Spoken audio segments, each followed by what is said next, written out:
And hello, everyone. Welcome to another OSR Tabletop with myself, GM Bluddworth or DM Bluddworth, depending on the game system that I am running. And I apologize for having to make a last minute, or really a couple hours ago, change in the start time for this. Originally, I had it listed as 7 o'clock, but I was forced to move it to 8:30 for dinner purposes. So, I didn't realize that we were going to have some guests over for dinner, but um, better a late start than nothing at all. So, glad to have those of you that are here, and I'm sure some people will start filtering in as we get into this a little bit further. This is really just an impromptu open mic, and I had a few things I'll talk about as far as my gaming is concerned, but I was certainly looking forward to hearing about any conventions that any of you will be attending. I'm going to talk about some conventions upcoming that I certainly want to give a shout out for. And, I'm going to have at least two convention organizers coming onto the channel at some time over the next week to really pitch their conventions, but I will mention them tonight as well. And now I see we have some more viewers here, so welcome everyone. Feel free to jump in the chat. I'm also going to post up very, very early as of now. I will do the backstage invites, and I will put this out there. And so if you're all welcome to come on in. I can have up to 10 people total inside this stream. So you're welcome to join and talk about your own gaming, or just, various notes and things going around that, are of an interest or whatnot. So some news of the last couple of days. Obviously, I will mention Ozzy Osbourne had passed 2 days ago now, and I mean, as someone who grew up in the my teen years in the 70s and 80s, it was inescapable to know who Ozzy Osbourne was, and his music going back to Black Sabbath, and then his solo career. So I mean, Ozzy Osbourne was an icon. Even if you weren't the greatest fan of him or his singing, he was still an iconic figure that could not be ignored. And the great outpouring and everything that I see now these last couple of days has been well deserved, I should say.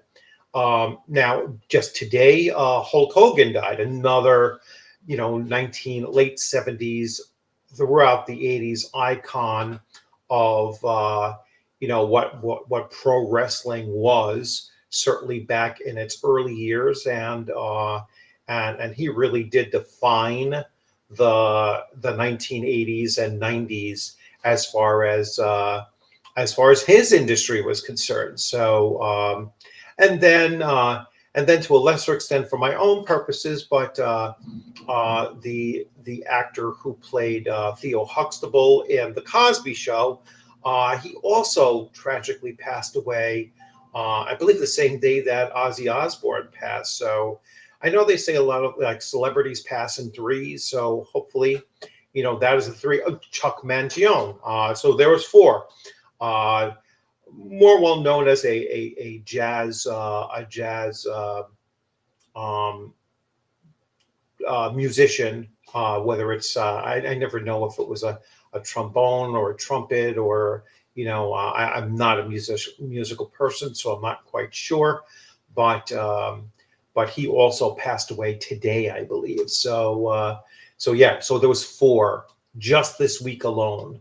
There was four really, really well-known people passing away. So it's a for those that for those that grew up knowing these names, it is the end of an era in some cases. So let's see. Hey Roger, how's it going? And yes, I do have. So Roger is another convention organizer that I'm always happy to have on the channel, and he runs the Central New York RPG Con. Last year was its first year, an inaugural year, and it was a phenomenal convention. And not just for a first year convention, but it was a phenomenal convention compared to other conventions that have been around for quite some time. So yeah, it's always great to have convention organizers on my channel. I attend these conventions, and like I said, I just became aware of a new one, and I've already reached out to the convention runner there, and we're going to try to set up something so he can come on the channel sometime this upcoming week as well. So let's see.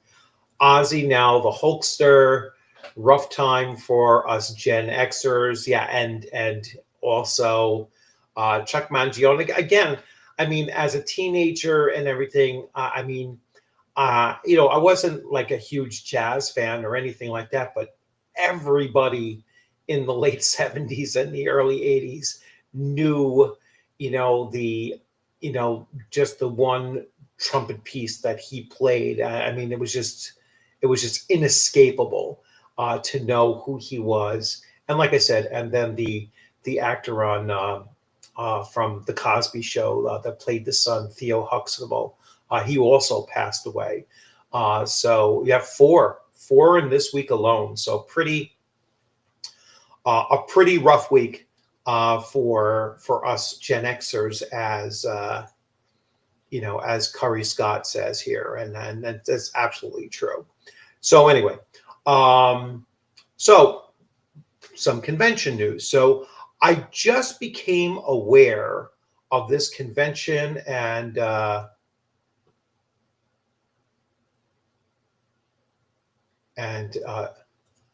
Tamaya, the owner of a model company. I'm not familiar with who that is, but yes, also the actor of the Cosby Show. Yes, and his name is slipping my mind right now. But anyway, yeah. So let's see, convention news. So here's my convention news upcoming. So let me share this screen, and I'm going to go to my conventions, and I'm going to share this very, very quickly.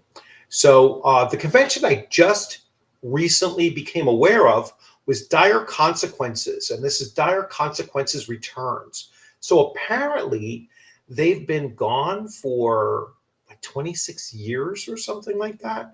And so now they're coming back with a convention. I will bring this one up here so that you can see after 26. I don't know if it means that they've been gone for 26 years or they've been around for 26 years. So the Dire Consequences Gaming returns after 26 years. Great games, great venue, and great venue again. Join us at the Bristol Historical Society, sponsored by Rippian Games and the BHS Gaming Club. So I'm not sure what exactly has been gone for 26 years, but it is an event. It is going to be on November 1st and 2nd. I will be attending. I already double checked it. It is only like an hour and a half drive for me. So I will definitely be attending. I will be attending the Saturday, November 1st day. So I will be there from, 9 a.m. till I'm not quite sure I'll go as late as 10, but I will certainly be there for most likely 3 sessions or so before I leave. I'll probably leave around 8 p.m. And just skip out that last portion of it. That's at least this year, just to check it out and to see how is it going. To go for just a 4-hour session on the Sunday, it just doesn't make sense for me because I'll be driving for 3 hours to attend 4 hours. It just doesn't work out for me that way. But Torrington, Connecticut is not far for me at all. So I'm really looking forward to checking this out. Saturday and Sunday is 25. Saturday only is 20. And Sunday only is 10. I guess that's at the door. So I'll pay the 25 and, or I'll pay the 20 just for the Saturday. And then I don't think tickets are for sale yet. Badges are pending. So yeah, definitely going to check it out. I'm looking forward to it. And then the other convention, which you probably saw here, is ShireCon is upcoming.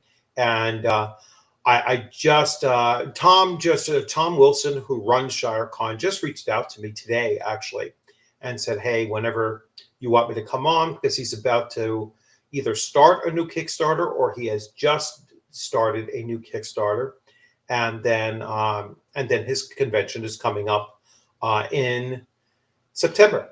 So that's not that far off. It's September 26th and 27th, a very local convention for me too. About an hour away or a little bit less than an hour away. I am fully booked. I am running 2 different sessions of Castles and Crusades. Let me go to my submissions because the hosting is not up yet. So I will be running Into the Dark on, actually, let me do Friday. So Friday at 1300 or 1 p.m. Eastern time, I will be running the Tinker's Lost Chest. This is a Castles and Crusades adventure that I have written myself, and I have play tested it with my CNC group on Tuesday nights, and I have some minor tweaking to do to the adventure itself, and make it where it's very well encapsulated into a 3.5 to 4 hour session. And then Into the Dark is the official adventure that comes with the new Castles and Crusades box set, which I just recently acquired. And both of these will be my first 8 hours of logged in time under Endless Worlds organized play for Castles and Crusades. So really excited about that as well. And so looking forward to, bringing that up and doing, spreading the word on that. Let me stop sharing so I can get back to full screen, and let's start taking a look at some of the comments in the comments section. Again, if you want to join in, you're welcome to join in.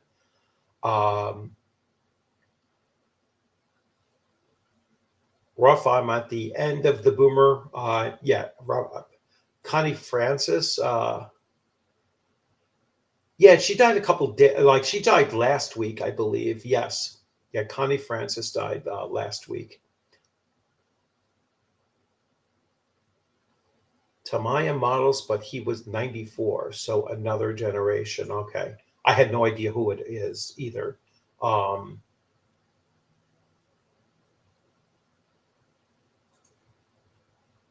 Yeah, I've never heard of him. So anyway, rest in peace regardless. So let's see what else has been going on. So as many of you probably know, and from my last live stream, I mentioned it as well. I was on vacation now going on almost 2 weeks ago. And, so just got back and started to get right back into things. My Castles and Crusades game is, or campaign is running very well. we're coming into our 6th week now for that particular campaign. My Shadow Dark, where we're running Shadow Rim, which is Shadow Dark set in the Skyrim area, written by Chubby Funster, and had him on the channel. A couple weeks ago, and that session went really, really well. I just had 2 players, and I think it worked really well because, I mean, to me, Skyrim is a single player game, and so I didn't want like a large group of players. I'd rather have 2 players, and if they have to play multiple player characters, they certainly can. I wanted it to be fairly dangerous, deadly, and the consequences of, having to have backup characters is something that I wanted, to have at the ready. And then, but when we went with 2 players, they even said it themselves. We were able to accomplish so much in a 3-hour session that we normally would not have been able to do with a large party. And so I think it ran really smooth, very, very quickly, and we all had a lot of fun. So really looking forward to continuing that. And that is what set it into my mind that, coming up, my Friday night AD&D first edition campaign had a lot of bumps in it. Because my schedule for Friday nights had become so erratic that I was like, you know what, it's going to be hard to keep on going back into this, especially with a game system like AD&D First Edition that really is built around having multiple characters and multiple players.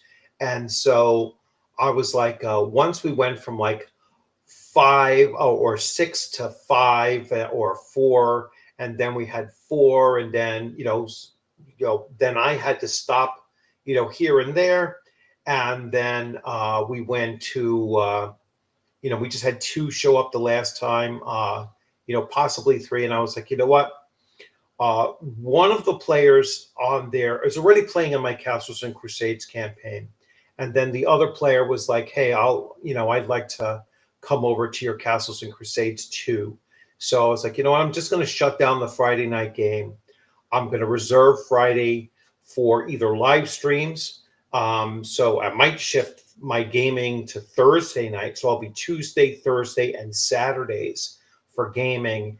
And Friday might be the impromptu every once in a while, Friday live stream, and then a Sunday live stream, because that Sunday live stream has been working really, really well. 7 p.m. Sundays. I've been getting a lot of traffic, a lot of people, coming in on there. And so I wanted to do this live stream to kind of announce some of those changes taking place on the channel. And so I'm looking forward to it. All right, let's see who else we have here. Hyperborea 3rd edition for the win. Yes, you have. You can probably see it right over my, wrong shoulder, right over there. And I have the other book on my shelf right here, getting ready to run it. This is kind of my rotation of games right now that I will be talking about. So I'll be going back to, I just did Dragonbane yesterday. I'll get back to Hyperborea. I have the Castles and Crusades starter set. I also have on here, I have Axe 2 and Dragon Slayer, and I will be rotating through those and going through those things and covering them.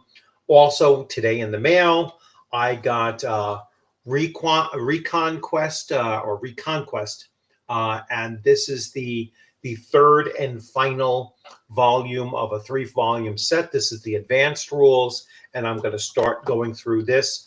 Tomorrow I'm not working, so tomorrow I'll be able to spend some time in between some of my appointments. I'm going for new glasses tomorrow, so you might see a new look there as well. Probably not very much of a new look. I'll be able to see a hell of a lot better, though. And then I have to go have my shoulder taken a look at. Getting old is part of the thing, right? You start having aches and pains that you are from probably injuries that I probably caused 40 years ago as a as a teenager and young adult, and now it's catching up to me at age 58. So, but I will have plenty of time tomorrow to do some videos in there. I'm also looking to get back into, because I re-upped my subscription for premium on Albion Online. I have several players that are involved with that, and we're building up a guild island, and I want to jump in on that, and I'll probably do some live streaming with that too. Although that game is very grindy and crunchy and everything. I mean, I love it, but it's kind of boring to watch, I guess. So I might do very, very limited live streaming with that and just show off, just how the game is kind of, shaped up and working so far. Anyway, let's see. Speaking of chubby, I'm starting to read through Terra Invictus. Yes, and there's a couple of games like I told, I told the creator of Horde Wars that I will be picking up his game, and I will be picking that up in a couple of days, or certainly by next Thursday. I think I'm going to order it next Thursday, so I will have that coming in. And then I was also going to check out either Terra Invictus, or there was something else that Chubby Funster had mentioned. He also has another thing, like a Game Master's Companion for Shadow Dark, and I might actually take a look at that as well. I'm starting to have to get to the point where I have to start getting ready for some of my conventions, and so some of my buying has to kind of get more, a little bit more focused and tighter. I did support Troll Lord Games by buying a brick to put in their in the pathway that's leading up to their new printing factory. So that was $100 investment that I wasn't really anticipating.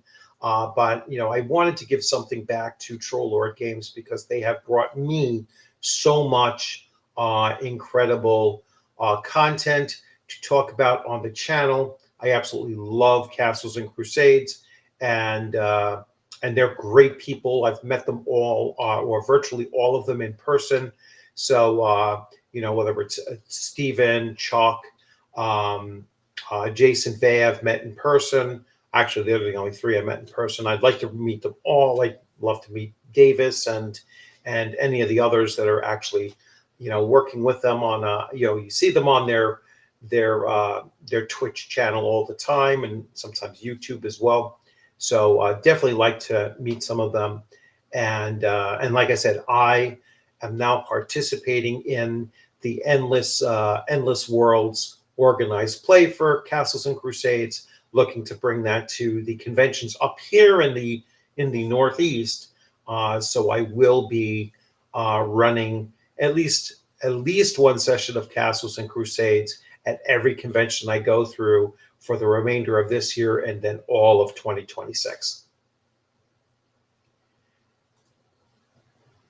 Hey, how's it going, Cooperative Waffles? And Stephen K, yep, good to see you. You're still waiting on your CNC starter set. Yeah, so I did a box opening, and I will be going through it in greater detail as we go forward. So yeah, that's upcoming as well. Let's see. I have Chubby's Shadow Sun and Shadow Rim. Both are great. So are the companions for the Shadow Dark. I still need to get Terra Invictus. Yeah, that was the one. It was he was describing it. I have to go look at it again. I'll look at my video again, or interview of him again, so I could get a better idea of what Terra Invictus was again. But I definitely want to check it out. I keep on looking to click on something, and a new thing came up. It's a Wizard War. Okay, thank you. Check out Caro Arts, great miniatures painter. Oh, cool. Yes, I will. And Ducato, check out Ducato too. Ducato is a frequent guest on the channel, and He's a gamer that I've met in person now, and we've been to 2, possibly even 3 conventions already together, and he's a great guy, and does phenomenal work. His channel is featured on my channel. It's one of the featured channels. So definitely go out there and check out his channel and subscribe and like his stuff and everything. An incredible miniatures painter. So yeah, definitely check that out. So WizWar. So anyway, let's see what else do I have on the hopper, as they say. I am looking at so let's see other conventions I have coming up that I'm intending on going to. Again, let me bring up my history here of conventions that I have attended. Unfortunately, I can't open all of these, but I can at least share a quick view of them. So we'll go back here. So again, these are upcoming, and so Dire Consequences. I wish they put these in order of which I'm going to attend, but these are the ones that I've liked. And then ShireCon, definitely going. Dire Consequences, I will be there. ShireCon's listed over here as well. CNY RPG Con, I went to it. It was awesome. AutoCon 4, went to it. Awesome. This was page 2. Had a great time. I was a special guest at this convention. Won't be able to go this upcoming year. I have a prior commitment, and that prior commitment is Rising Phoenix. As you can see, I was not at Rising Phoenix in 2025 because I was at Philadelphia Area Game Expo in 2025. So I will be at Rising Phoenix in 2026. And going back further, so you can see I'm starting to develop here a list of conventions that I have gone to and will continue to go to over and over again. But I will, with the ones where I have to stay away from home for 2.5 to 3 days long, those I will be rotating out. I'll only do one of those per year. That way I kind of keep my my wife and my kids happy that I'm not going to be home or not being away that much time. So Virtual Greyhawk I've done. VentureCon I had signed up for, and I wasn't able to make it. So I wasn't able to make it that particular year. Maybe someday I'll get out there.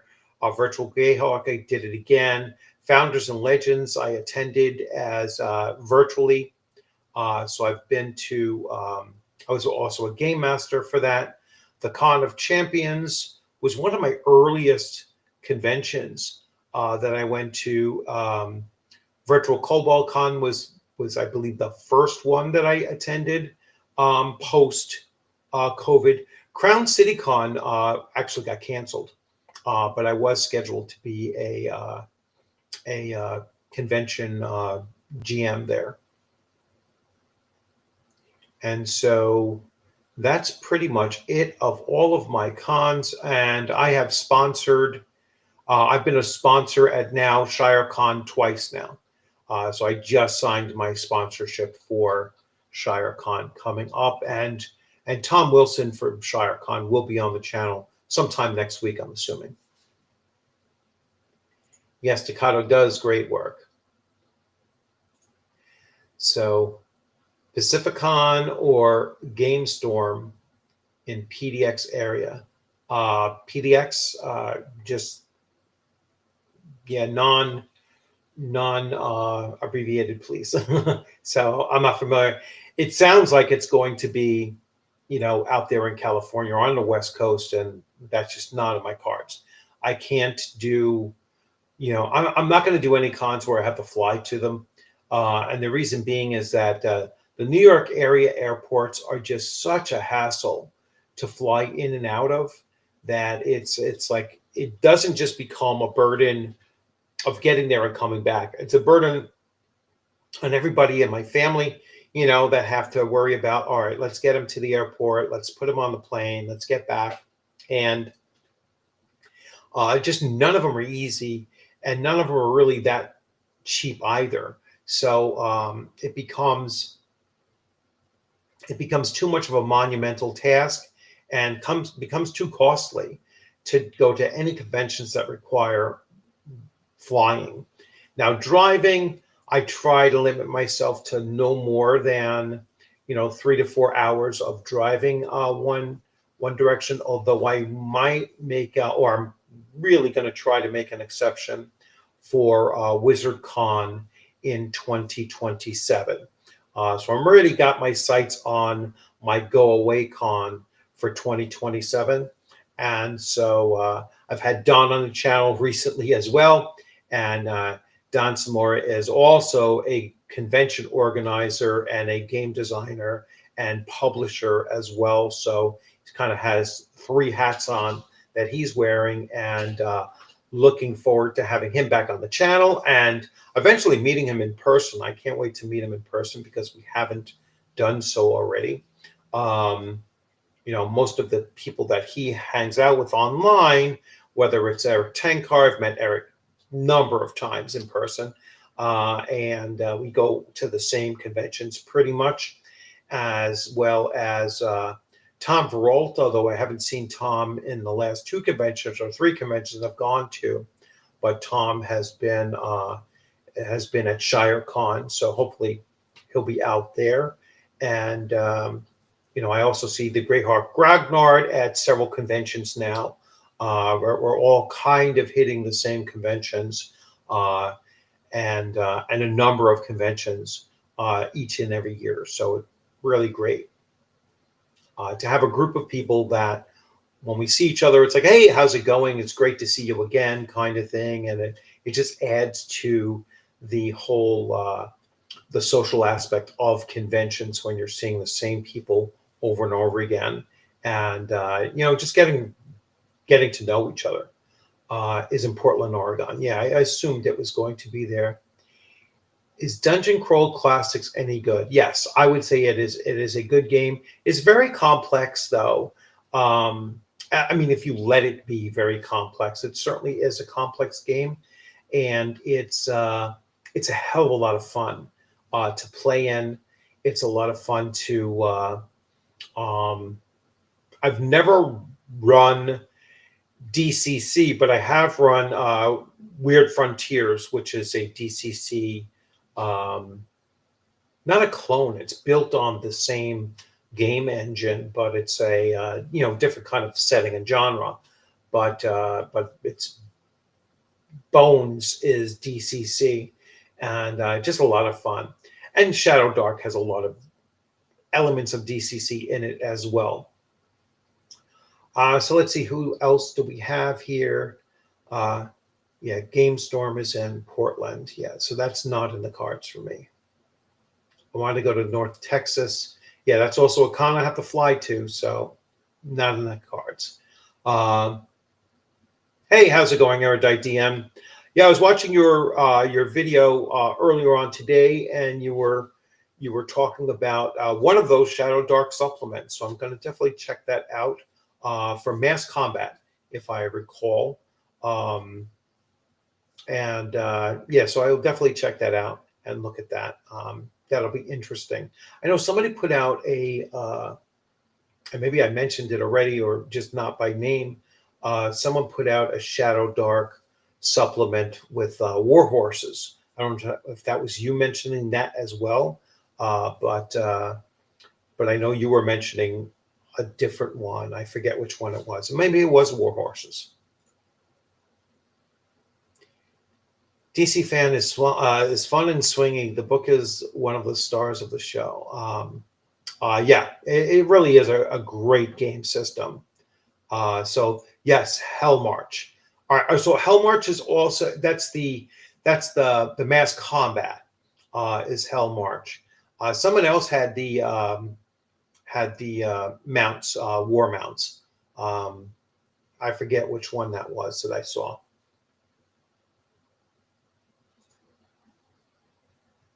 So yes, I do watch other people's videos, by the way. It's like, I know it's hard for me to get to them all because I follow something like almost 300 channels. And so it is very, very difficult for me to get out there and to give the shout outs that are deserved to get those shout outs. I feature about 6 or 7 channels. And every once in a while I change those up a little bit.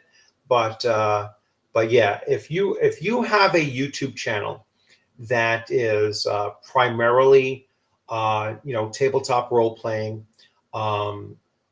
whether it's 5e or any of the mainstream ones, I'll still look at those. Although I don't play any of those mainstream tabletop. No D&D 5e for me, and no Paizo. Pathfinder second edition for me. But I do have Pathfinder first edition. I've never actually cracked it open much and looked through it, but I do have it. And maybe someday I'll get around to talking about it. But yes, yep, Warhammer. Oh, that's your zine. So yeah, I'm definitely going to check that out. All right. So come next week. I'm waiting for my first summer check to drop. So I'll be picking up a few things next week. Just waiting for that to come around. So anyway, yes, I will be there. I will check it out. And yeah, I'm happy to give you the shout out for that. Because that's something that Shadow Dark is kind of missing, is they don't Kelsey did not include very many things for like horses and travel and those kinds of things. It's strictly a at the moment it's primarily, I should say, not strictly but primarily a dungeon crawl kind of game. So it could use some more fleshing out to make it a full thing, and that'll come with the West Marches expansion of it as well. I'm certain. So looking forward to it. And I know Shadow Dark, Arcane Library just released the PDF for us backers of the Cursed Scroll number 4, which I've already saved, and I'll get around to talking about that probably within the next couple of days as well. So let's see what else I can bring up here that just comes to mind. Instead of doing it on my computer, let me see what I have here in YouTube World.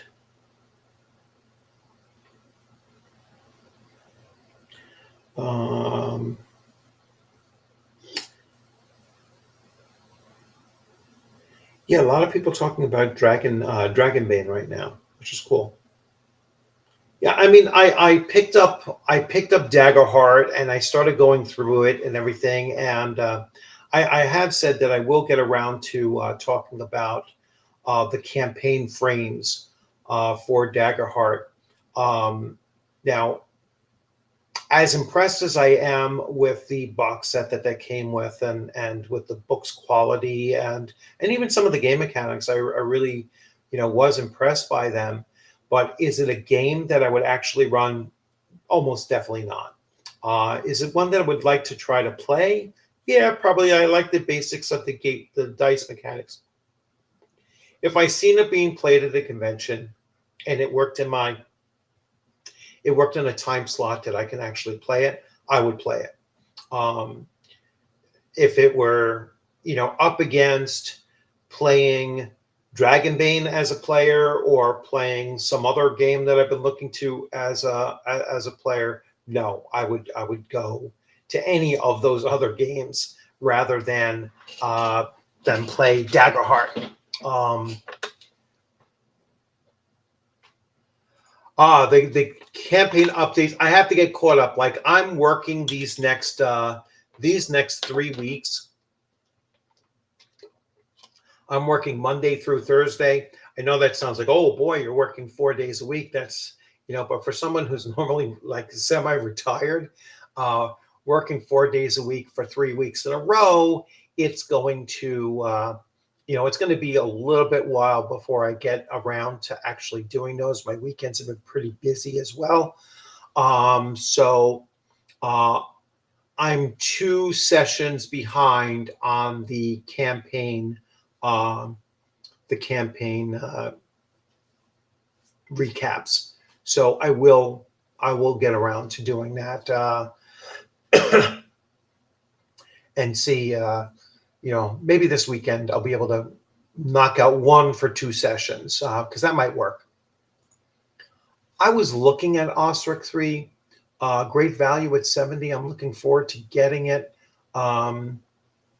Is it currently in a Kickstarter or?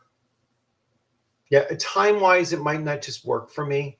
I mean, I have Ostrich 2. I'm not quite sure if I need to get around to 3 for any real reason. I just have so many other games that I want to play and run and and cover on the channel as well. So I think I might pass on Ostrich 3, at least for a while. Have you tried Horse Wars? No, I have not. You played it at North Texas and Dallas. It was fun and fast. Yeah, I'll look it up and I'll take a look at it again. I want to get through the next couple of weeks without making any new purchases right now, except for the 2 that I pretty much said I'm going to do. Horde Wars, yes, I'm going to pick it up. So that will be my purchase on Thursday that I'm locked in on. So yes, and I will be covering that as well. I'm going to get the advanced book. I'm not going to bother with the basic because the advanced includes the basic in it as well. You blew your wad on Hyperborea. I believe the 3 has closed. Yeah, so I'm actually glad that I missed it because it just timing wise it wasn't good. I think it was just before I was leaving for vacation or like 2 weeks before vacation, and I was like, nah, I gotta squirrel away, at least 2,000 before vacation. On a family vacation, I needed to have 2,000 cash ready to go on vacation. So I was just not looking to buy anything, those couple days beforehand. What am I playing now? So I'm not playing anything as a player. I am running Castles and Crusades on Tuesday night. I am running Shadow Rim on Saturday night. I was running AD&D First Edition on Friday nights, but I'm looking to switch to a different genre.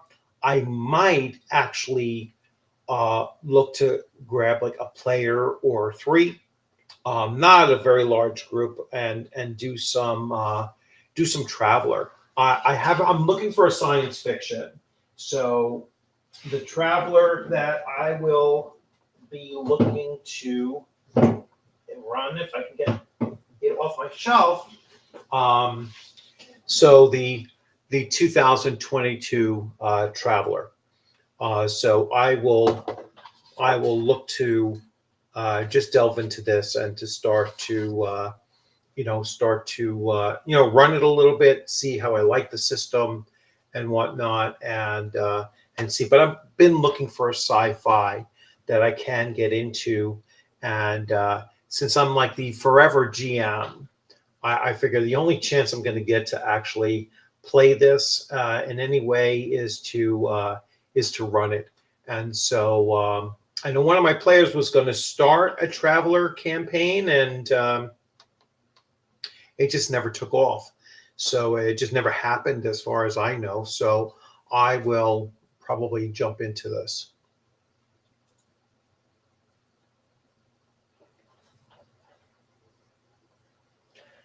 I'm trying Black Sword Hack on Tuesdays. It's like stars without number. Okay, that's pretty cool. Yeah. So yeah, I'm looking for a sci-fi. I mean, I have Mothership, and that's awesome game system. Just haven't had the chance to play it or run it. If I ever see that if I ever see that at a convention, I'll definitely jump in on that. I'm waiting for some of these conventions to post what games are running so I can start looking at my schedule and being like, all right, I definitely want to get in this and that and the other, or maybe I'll drop one of my games to pick up one if it's like something that's being run by, a a legendary GM or someone who writes their own system. Like I would jump into another Jeffrey Talanian Hyperborea game in a heartbeat. I played in one. I'd love to play in it again. So yeah, I'm looking now more so at GMing like one or two sessions at the most at conventions, and then playing in the rest and just playing different systems. I'm so curious about Traveler, but the learning curve and the commitment seems steep. So many games, so little time. Yeah. Well, you know what? If you're wanting, if you're available, I'm looking for a couple of players. Not very many, so that should make it a little bit easier too. For like this time slot, a Thursday night. I would go a little bit earlier than this, but even if it was a Thursday night from like 8 to 10:30, I like to go, like I said earlier, but if I can do, or 8 o'clock I just said 8 to 10:30, probably like 8 to 10:30 would work out great for me. I like to keep them short as well. And if we have only one or two players, or two or three players, it should go really fast paced. Yeah, Dark Space is Shadow Dark as well, but I don't want to. I want a new system too, so I don't want to keep on hitting the same kind of systems, back and forth. I want to kind of expand on genre and basic dice mechanics, game mechanics. But yeah, I hear very good things about that stuff too. Hey, Death Angels, how's it going? Good to see you. And right now we're talking about, if you're just coming in, right now we're talking about different game systems and everything that we're interested in and potentially running or playing. Have you ever run BattleTech? No, I have not. I don't own BattleTech. I was never, as a kid growing up, I was never into those like mech warrior things. I mean, I was a huge Star Blazers fan, and I kind of liked. What was there was the Rising Phoenix one or Phoenix one. What was the name of that cartoon? I like some of those ones where they took their things almost like pre-Power Rangers, where they brought all their things together to make a big bot kind of thing. I mean, Power Rangers built off of that by the mid 80s, I guess, or even 90s. I don't even early 90s. But for the most part, I've never really into BattleTech kind of stuff. I do have GURPS as well. I see somebody mentioning GURPS. But I just have GURPS, GURPS, the basic, like I think it's third edition, and then the solo Conans. I loved those solo Conans. GURPS solo Conan is some awesome stuff. Voltron was another one. There was one when they turned their ship into a phoenix or whatever when they came, and it used to blow up everything. Oh, what the heck was the name of that show?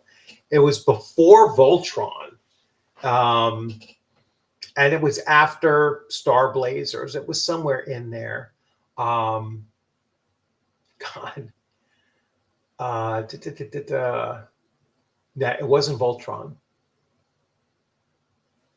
I don't think it was Voltron. Let me see.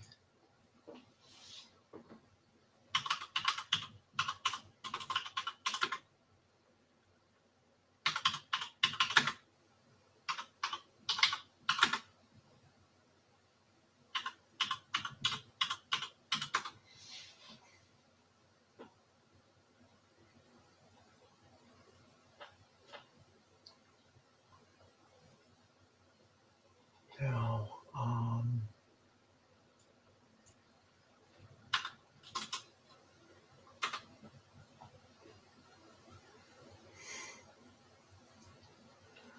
Let's see.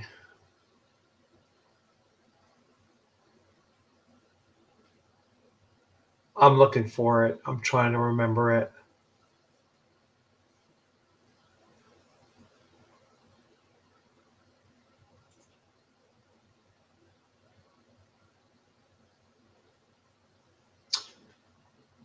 As soon as I find it, I will let you know.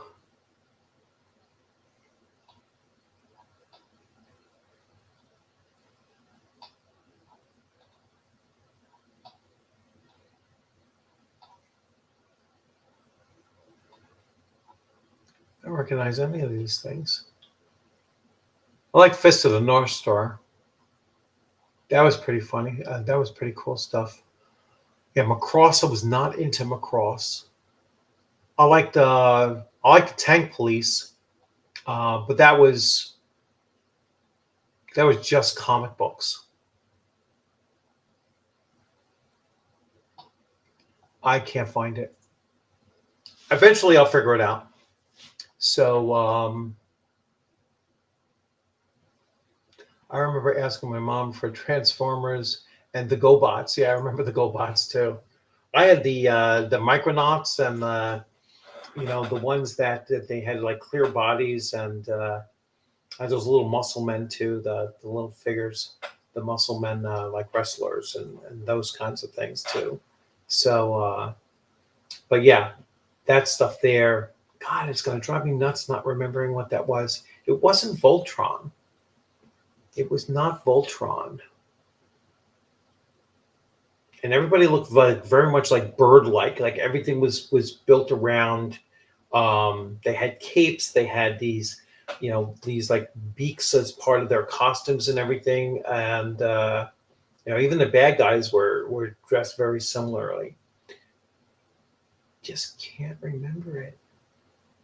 Yeah. 58 years old, getting older and just not remembering the things from when I was 13 or 14 years old as much as I used to. So anyway, once that comes to me, I'll be like, how did I forget the name of that thing? But eventually I will figure it out. Was it Battle of the Planets? I seriously doubt that was the name of it.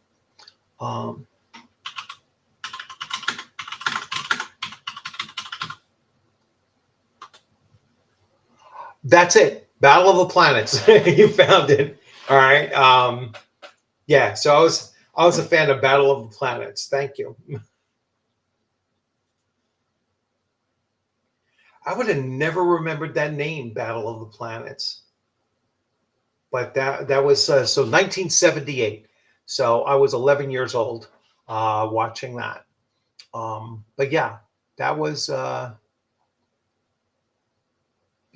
of the Planets. I would have never remembered that name. I thought it was something. I thought it was called something else. Oh, G-Force. I knew it as G-Force.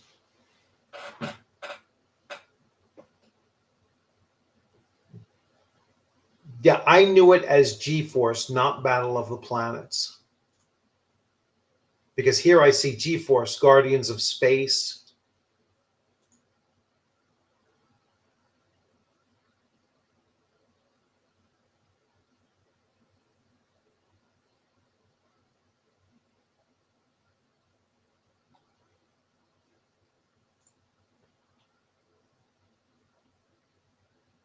Yeah, I'm young. I'm only 52. Yeah.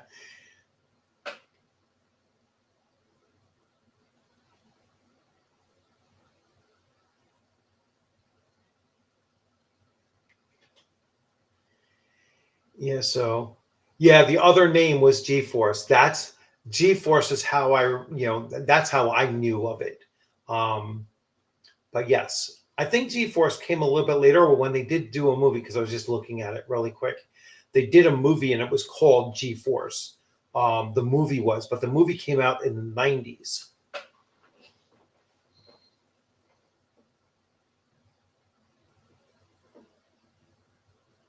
Yeah, originally I thought we started in my group with the Holmes edition, but then my DM, who I reached out to, I haven't spoken to him in probably about 20 years, but I saw he was on Facebook, so I was like, "Hey, by the way, which which was the first D&D you owned?" And he said that he started with AD&D First Edition, so that's the edition we started with. Although we also had the Holmes edition, and I picked up the magenta box before um, before Beckme. I didn't even own Beckme actually. I had the magenta box. That was my set that I was using, and our other dungeon master used Beckme, and he had the Holmes edition.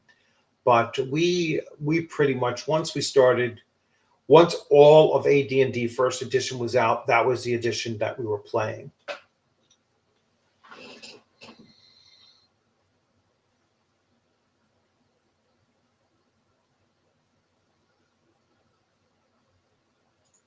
Yeah, G-Force was in 86, and I remember Battle of the Planets that was in between that.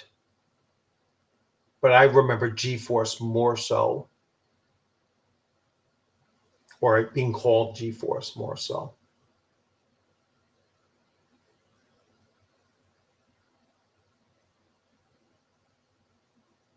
I grabbing dice with mine. Yeah. Yeah, I have some pretty old dice too with one of my box sets.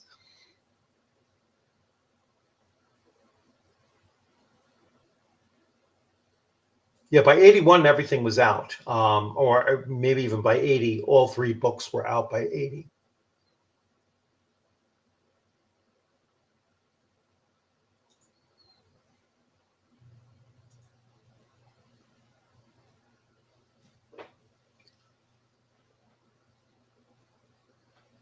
Oh, excuse me. So the first edition I ever got was 3A, but was introduced to D&D in 85. Yeah, I think a lot of people like started playing it and then they started buying it afterwards.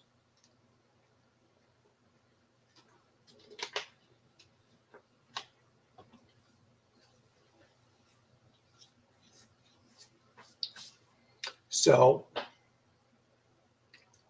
let's see. 80, I got all of the AD&D books for Xmas. Yes. Yeah, so by 80 it was all three were out. I believe that the Monster Manual might have came out in 78, then the Player's Handbook in 79, and then then the DMG in 80. I think that was the sequence of them. Again, I didn't buy them first. My dungeon master had them all in the beginning, and then um, I eventually bought all 11 books as they came out, and then I sold them all off in about 2000. And then by 2015, 16, and 17, I bought them all back again. I at one point purged almost everything of my collection in 2000 when I got married, and just didn't have the room for everything in our small apartment. So it's like, all right, I'll have a yard sale, and sold all of my shit out. Should have never done that, but it is what it is. But now I'm back to a larger collection than I had back then, anyway.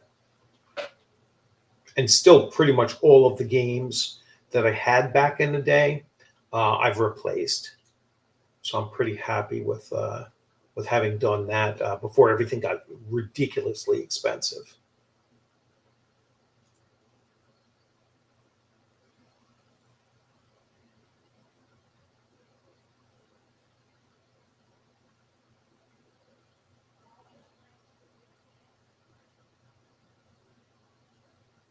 When Shadowrun was a thing, yeah.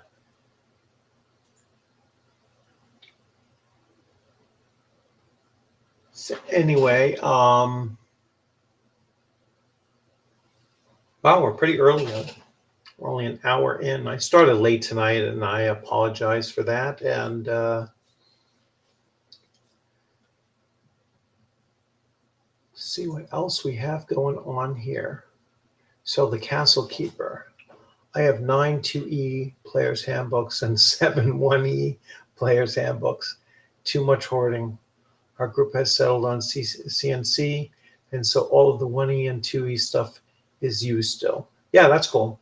And I'm actually waiting for my copies of the of the new Reforged, which I picked up along with the Adventurer's Backpack Reforged, and so I'm getting the books for that, and then I'll probably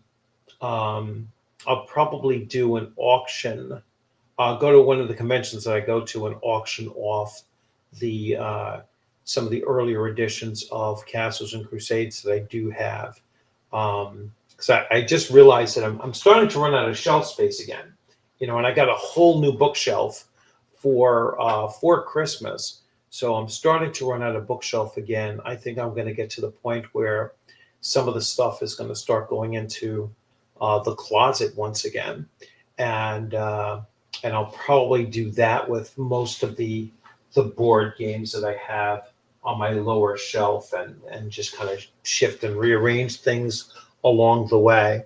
I don't think I'll ever get around to getting a third bookshelf. I think my wife will kill me if I look to do that. There's only so far there's only so far I can go, and then she lets me get away with quite a bit. But I think a third bookshelf, and she might lose her marbles.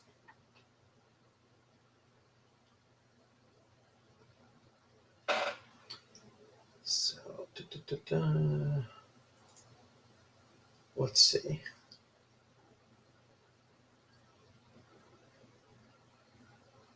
So that's what I'm going all in with. With some Shadow Dark for gritty one-shots and short campaigns, all I need to do is recruit players. Yeah, I haven't had a problem with recruiting players. My biggest issue has been like just finding the right kind of time slots that everybody fits in with. If I was going to go to play a version of D&D, it would absolutely be second edition. But now there are so many better, cleaner options like Axe and Hyperborea. And I've played Hyperborea. I've played Hyperborea in Jeffrey Talanian's game, and it was an awesome session. Really enjoyed it, and that's always a game that I will sign up for, matched up against other choices at a convention. I would always jump in on that, and so that I'm looking forward to seeing if he's running that at if he's going to be at ShireCon again, and if he's running it there, I'm right in on that.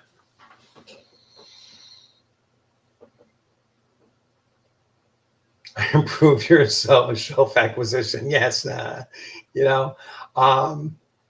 hope so. I hope I can someday, but we'll see.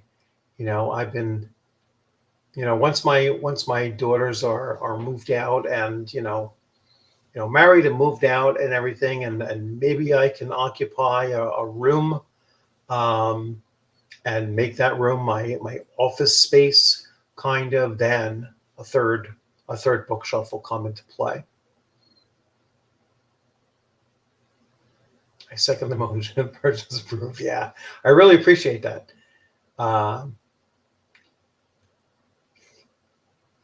Yeah, my life will be really fleeting if I get it too soon.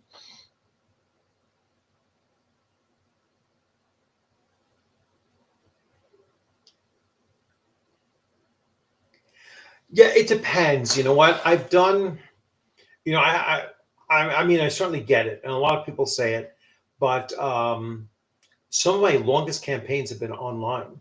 Like my AD&D first edition campaign that was 2 years and 3 months, weekly and almost religiously weekly.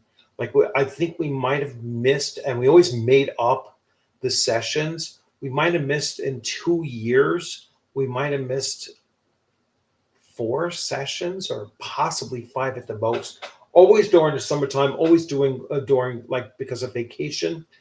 But yeah, I mean, that was a phenomenal campaign and, great group of players. And it was my largest group as well. At one point, initially, it was 12, then it dropped down to 10. We ran for a couple of weeks with 10. Then it declined down to 8. And then it remained 8 for well over a year, and then it finally finished out with, I believe, like one dropped out, one came in, and then it finished out with 6 at the very, very end of it. So 6 players, and it was a phenomenal campaign. I have had some really long-lasting and and very satisfying virtual campaigns, online campaigns. All of my live play is just done at conventions, one shots at conventions, and those are always very enjoyable too.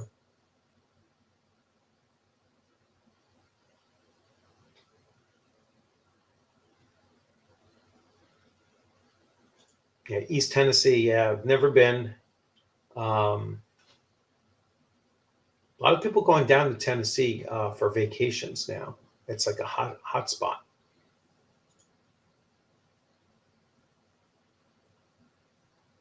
I bought all of the Hyperborea stuff, man. I have some modules and everything too for it. So yeah, I definitely have a nice little collection of Hyperborea stuff.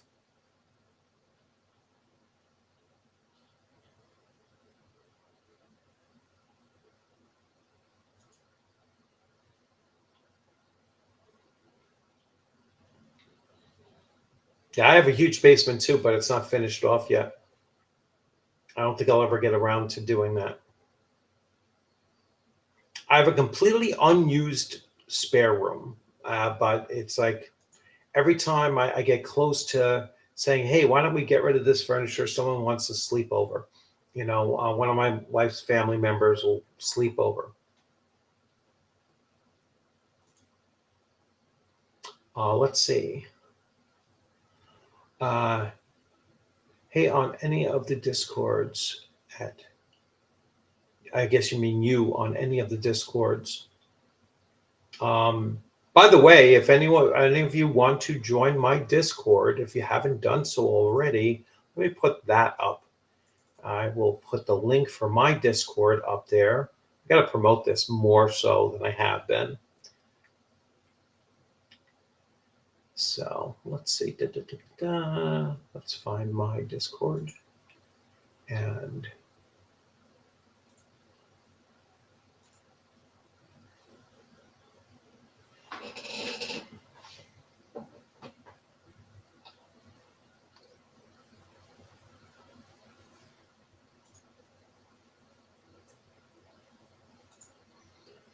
so here comes my Discord.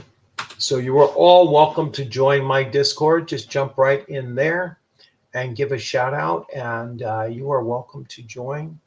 And let's see, what am I up to?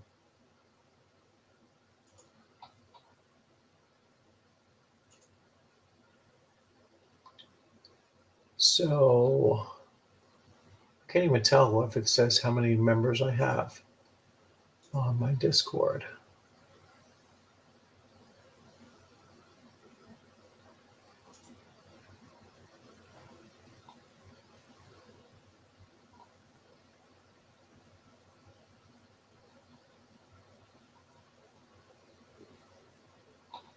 It's a little over 200, I guess.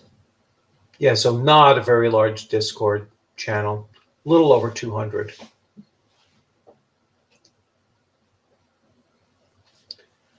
Wife games too. He can bring her. Well, yeah.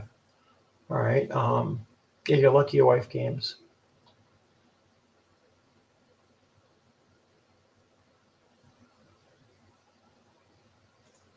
I know there's someone. There was someone else in the area on 10 cars. To Tennessee.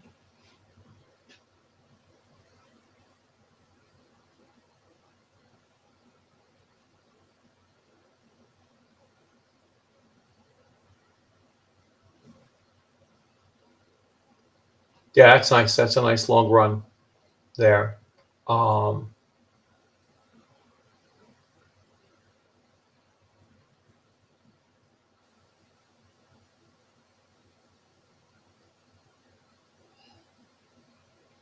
so yeah, so there's my Discord. If you want to jump in on it, you're welcome to.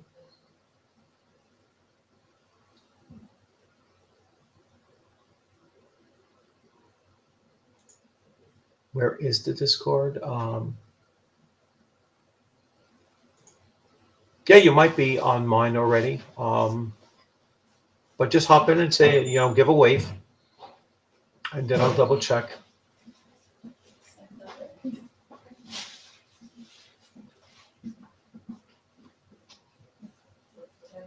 Nice.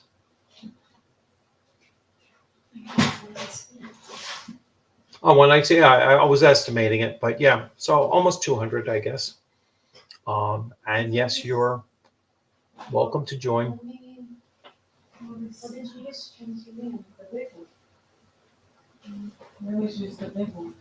Oh, did it work? Can we not, this has to stay like this? No, I didn't know how to get back in. Are you good? No, Can you move this TV back or not?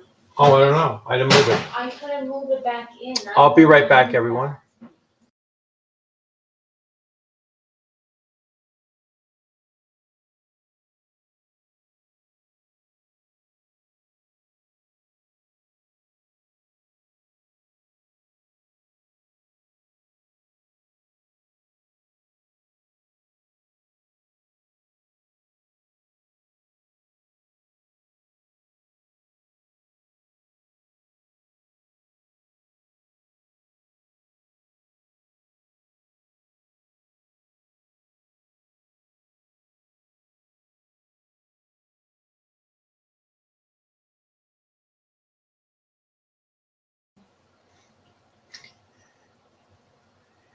Yeah, that was the empty chair and needed Clint Eastwood interviewing it. Volume 2? So my daughter is teaching my wife how to start the Roku. You don't need that amount. 2. No, 2. Okay. What, the volume? It shouldn't turn on. I have it set up where it shouldn't. I gotta wake you up. No, this is the one that was in my room and it didn't turn off for me. But what do I need this for? Yeah. At night? All right, have a good one. I'll be on for a little while longer. I use that. No, that's not. Yeah, that's the door. Yeah, no, that's exactly it. Yeah. I don't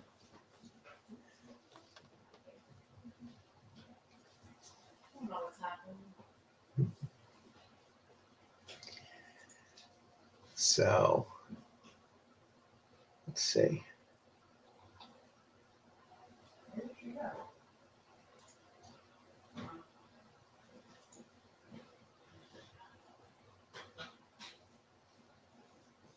Yeah, Death Angels. I'm gonna check and see. Yeah. Oh no, it's add friend. I just sent you a friend on that. And Curry S. I just sent you a friend on that. And let's see, we're already friends there. Guys, take one. So, yep, I added you on.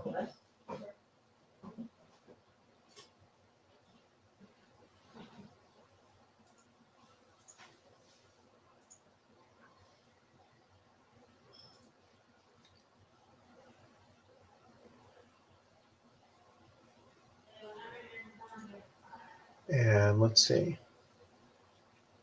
Erudite. Yes, I have to add. Oh, you are a friend already. Yes, Erudite, you've been on there already.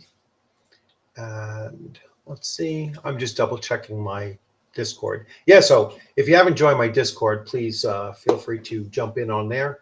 AD&D plus Gamma World equals Hyperborea. Yeah, that's pretty much it. And Gamma World was another awesome game. I loved that game when I was a kid. Haven't had the chance to play it, anytime recently. But if I ever saw that being run, I'd jump in on that too. I have it. I just haven't been able to run it. So let's see. Second edition wiki. All right, Erudite, you have a good one. And yes, I'm definitely going to check out your zine for War Horses in Shadow Dark.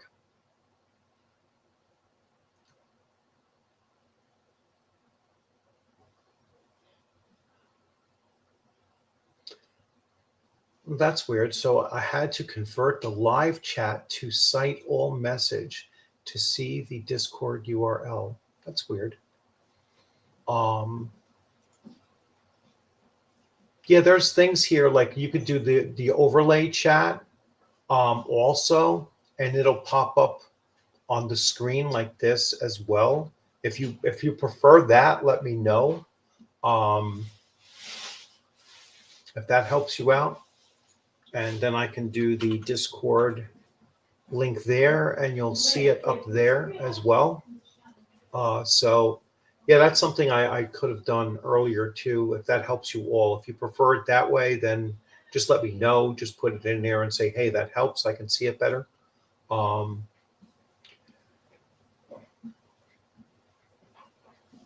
Yeah, Gamma World is your favorite, one of your favorite, especially second edition. I think that's the edition I have is Gamma World second edition. I have the box set.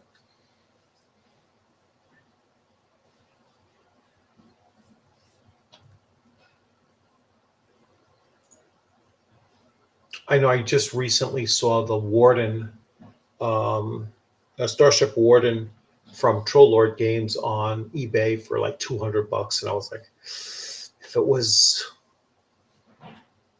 was 4 weeks ago, definitely. If it's 3 weeks from now, I'm really possibility of dropping that on there, because Stephen Chenault was saying that he doesn't think because of the licensing is so up in the air with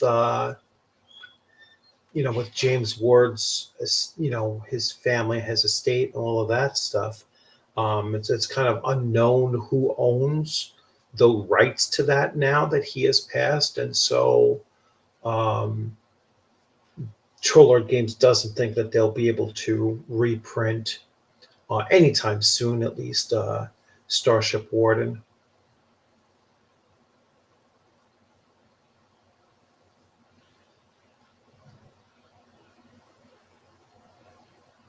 I've never played Aftermath, but I've heard of it. I own 4th and 7th of Gamma World.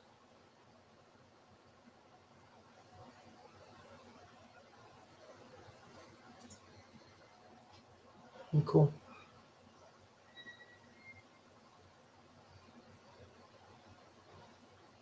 Yeah, I've heard of Aftermath. It's like After the Bomb for Teenage Mutant Ninja Turtles as well.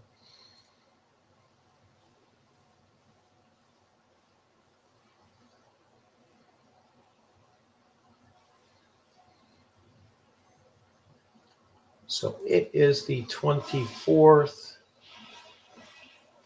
Yeah, I do have some memberships that I still have left over, like 5 more memberships for the rest of the month, but I'm going to wait to do those memberships until possibly the 27th or maybe the 31st. I might wait until the very last day of the month, and I'll do a live stream that Thursday, next Thursday as well, and finish out the month that way. Just an afterthought of mine. I just started thinking of that. So let's see. Let me know if you prefer the overlay, or if that's something that you don't see on your end, but you can set it up on your end that way.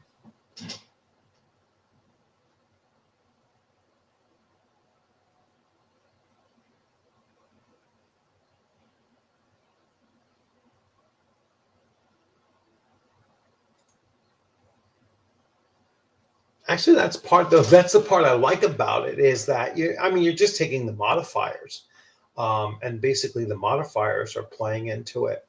But yeah, I like how fast the system is in comparison to AD&D First Edition for sure. I've only played Second Edition a few times. I know it's a little bit more streamlined than AD&D First Edition, but I don't think it's as streamlined as Castles and Crusades is.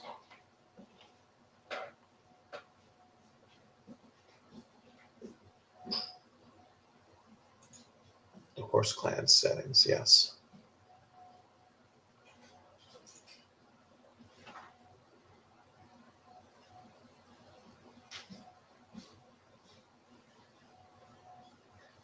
Yeah, I have the Metamorphosis Alpha as well.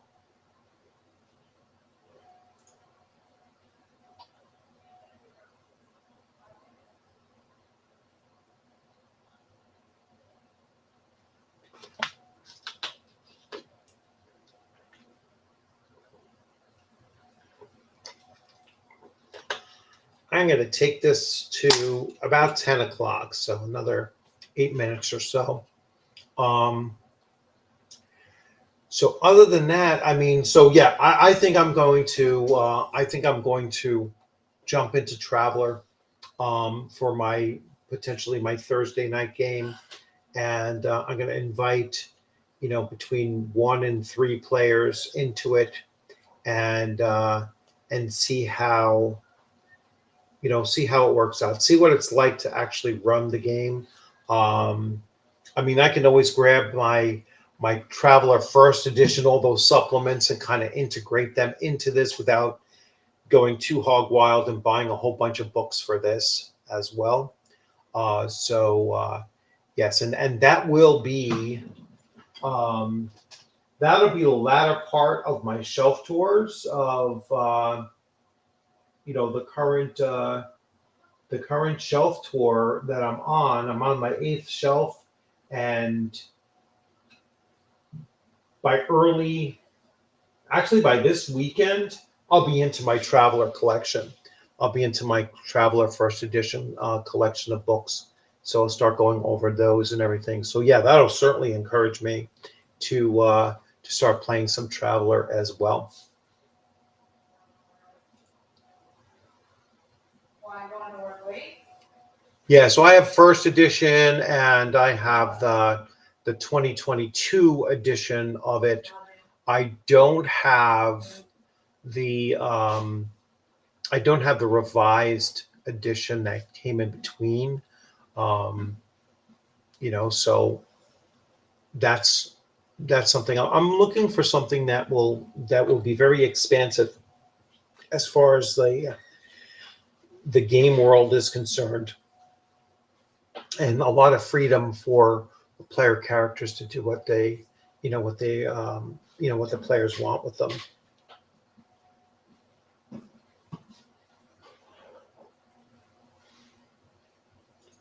-46 -4. That's an interesting thing. So 46 -4, if you like the bell curve. All right, that's pretty cool. Wonder how that works. That would be something fun to play around with. Let's see. I have a dice roller here. So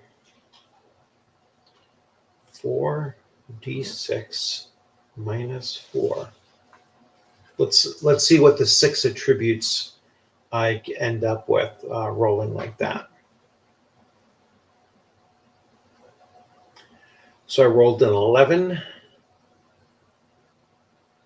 a 7, a 10, an 11, a 10, and a 15. It's not terrible, actually, if you think about it. Not terrible at all.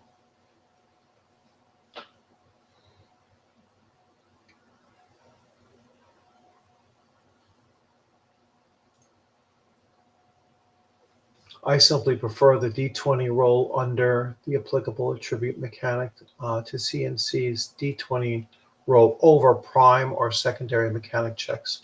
Hard to explain in this format. Yeah, I get it. Yeah, just a TN on the character sheet. That would make the TM by or fail by.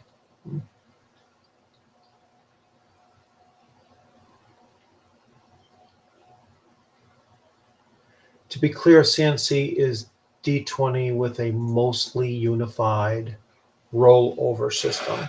Yes. Yeah, that's pretty much it. I mean, I do see where they have some tertiary skills, which would be like a 15, but I don't find very many places where it actually is listed like that, you know? So,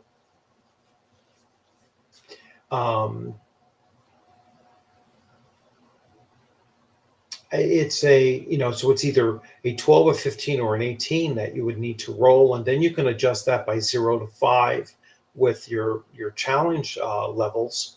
But for the most part, I don't know anybody that actually does that. It's like, you know, I typically do not, you know, do that. I just, you know, I just let them go straight up with whether it's their prime or their secondary, and that's it.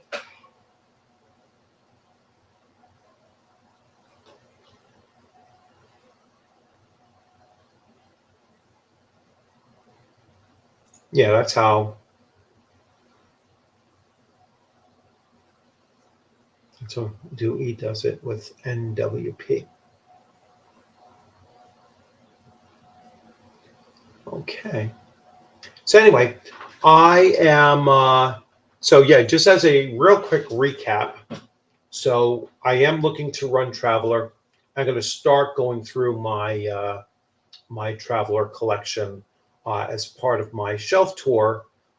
Within the next couple of days, I'll start digging into those and talking a little bit about each of those in my collection. I am missing a couple in my gaming rotation, as you can see here, and this is not my play gaming rotation, but it's in my coverage. So I will be returning and covering up, so, you know, doing some Dragonbane. I will be getting to Recon Quest advanced rules sometime within the next week and a half or so. I will get back to, I'll get back to some Hyperborea. Then I'll get back to some Castles and Crusades, the starter set, going through that. And then Dragon Slayer, we'll be getting into that over the next, you know, over the next week for certain, and then get back to some acts, some Adventure Conqueror King, second edition. So I will get into, we'll eventually get to all of those in the next, I'm going to try to rotate them out. So as, you know, they'll be in like a 5 or 6 day cycle. And that should be a lot of fun.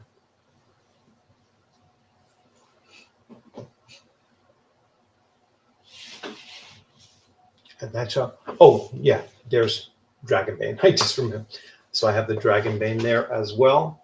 So 1, 2, 3, 4, 5, 6, 7, 8 different game systems that I will be spending some time with over the next couple of weeks. So yeah, quite a bit on the channel that you will be seeing. I'll watch the Discord and try to jump into the Traveler game if I can. Love to see it done West Marches style. Yeah, well, that's something I'm going to have to try to figure out is like how I'm going to try to do it. I'm a huge fan of the Star Frontiers lore and the galaxy setting and everything like that. It's just the game system sucks. So I could definitely see converting the Traveler to that world setting, or galaxy setting, if you want to call it that, and then just try to do something along those lines. So kind of like Traveler in Star Frontiers setting. So that might be something that might be very interesting. If you're interested in that, please let me know. And so I'm going to keep that group small because it's a lot easier to learn a system, especially when you're running it with just a small group of players. And if you've never played it as well, then that would be, I think, helpful to you as well.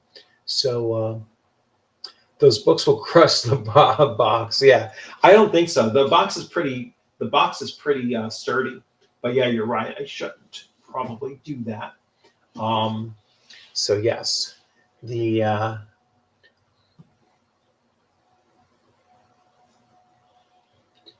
so let's see.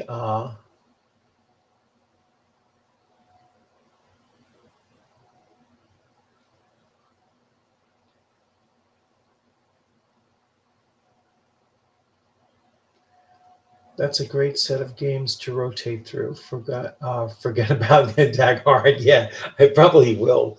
I mean, I did say that I will start looking at some of the campaign frameworks. I want to just see how they work out and everything. So I will spend at least one video talking about the campaign frameworks. But then that'll probably be it, and I'll. That'll go on the shelf and probably never see the light of day after that.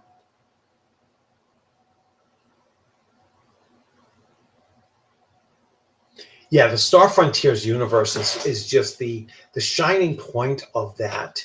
So really, really cool setting and everything. And like I said, if it weren't for the game system that was just so just bad. I think that using a different system for Star Frontiers would be phenomenal.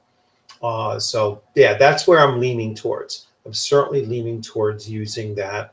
And as much as it was, it was maligned, but like Zebulon's Galaxy, Guide to the Galaxy, lore-wise was incredible. Again, the game mechanics wise, the skill system and everything like that was not so great, but again, the lore is just phenomenal for that. So yeah, I could definitely see if I'm really liking the game mechanics of Traveler, this newer edition of Traveler, then I would probably set it in there. So and then look for some other like tweaks to just the adventuring style, because if it's only one or two players, it's going to I'm leaning towards two, possibly three. That should work out pretty cool. So I am going to wrap this one up on that point. Everyone, thanks for joining in. And you will have a great one. I know this is a little bit on the shorter end of live streams, but I did end up having to start it an hour and a half later than usual. So again, I am planning on being back on a live stream on Sunday. So not too far off. I'll be doing a live stream at 7 p.m. Eastern time Sunday, and we'll see. Maybe I'll have a really good idea about what I'm going to do with Traveler and Star Frontiers, and we might be able to actually launch on Thursday with a couple of players and play it out a little bit. So you'll have a great one. Thanks for joining in. And as always, I look forward to seeing you on the gaming screen or at a convention sometime soon. Also on Discord, make sure you join up the Discord channel and everything. Let's get it to 200. I think we're pretty darn close. So if it was 197, it should be 200 by the end of tonight. And I'm going to close out on a screen here so that you can always scan these two QRC codes to either join the YouTube channel, which should be easy to join the YouTube channel, or my Twitter, because I'm trying to get my Twitter up to 1,000 followers as well, or X, whatever you want to call it. So I will be shifting over to this to close out. And so as soon as I minimize myself on here, you will be able to see and scan. I'll leave it up for a couple of seconds before I knock this one out. So you can scan the Twitter, you can scan the YouTube. Let me know in the comments afterwards if either of these QRCs do not work. They should, but if they don't, then just let me know and I'll stop using them. So you all have a great one. Thanks for joining. And again, look forward to seeing you on the screen or at a table sometime soon. Have a good night, everyone.